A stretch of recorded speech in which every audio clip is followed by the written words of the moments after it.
With an old aging Core 2 Duo processor from about 2008, how well does it hold up in 2022?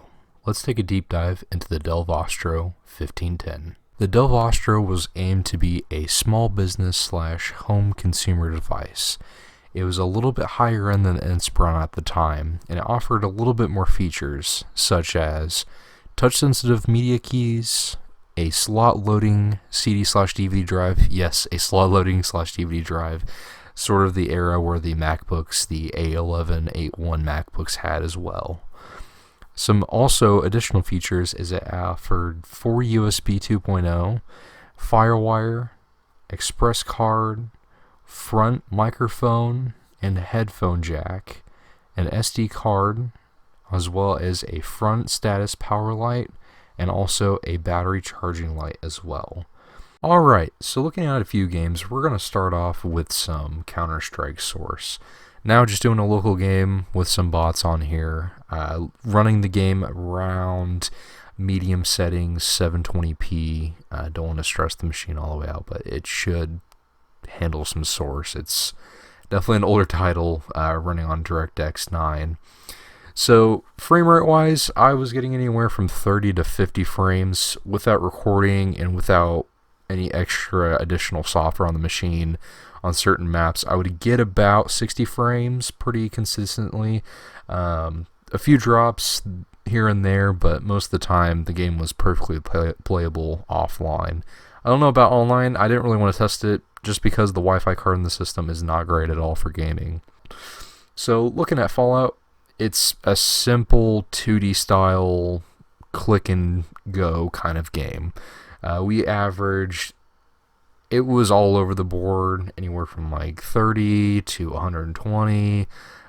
Most of the time this machine stayed around the 30 mark, even turning off VSync and the games that did support VSync.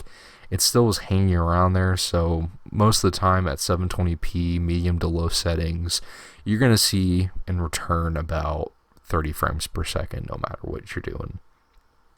Alright, so getting into the next game is Call of Duty World at War. This is one of my personal favorites. Trying to run the game anything higher than about medium to low. It definitely preferred it on low settings. I started to get a little bit more of a playable frame rate. It hung anywhere from 28 frames, a little bit as high as about 35 frames, but other than that, still pretty playable. Just keep the resolution and the texture settings all the way to the low, and you have a pretty acceptable gameplay. Alright, so now getting into the last game. I did test out the Elder Scrolls Oblivion. I ran the entire game on 720p, low settings, not lowest but low, turning off VSync and any additional settings as well. Again, probably turning off a couple of the background applications that I had going, such as like Afterburner. I kept I think a few tabs open just to listen to music while I was playing the game. Other than that, it was pretty playable. I was getting anywhere from about 30 frames to about 41 frames, so definitely more than playable for Oblivion. I was also inside killing some enemies as well in there, so lots of action, couple thunderbolts going on, things of that nature. Definitely going to add to the stress of the video card, so lower frame rates, but I feel like it was more than an acceptable performance for this machine. The camera kind of doesn't show it justice. It was a lot better in person playing the actual game. Alright, so getting into some real life tasks of the machine, so stuff that you would do normally on the computer. So I started off typing up just a simple Word document, but doing a couple of edits, changing a few, doing some autocorrection. I mean, it's more than plenty. It's Office XP.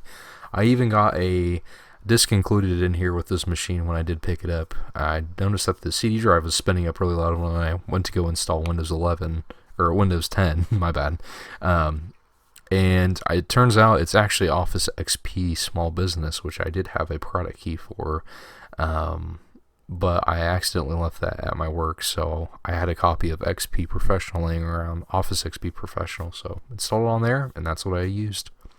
I also did a couple of test worksheets and spreadsheets within Excel.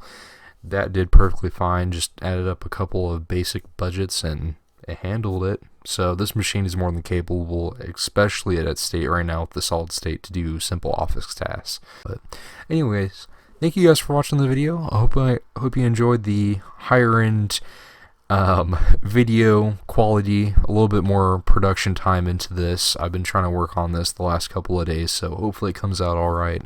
I'm looking to make some more YouTube videos, and I thought this would be a perfect introduction and getting back up and going again. So, see you guys next time.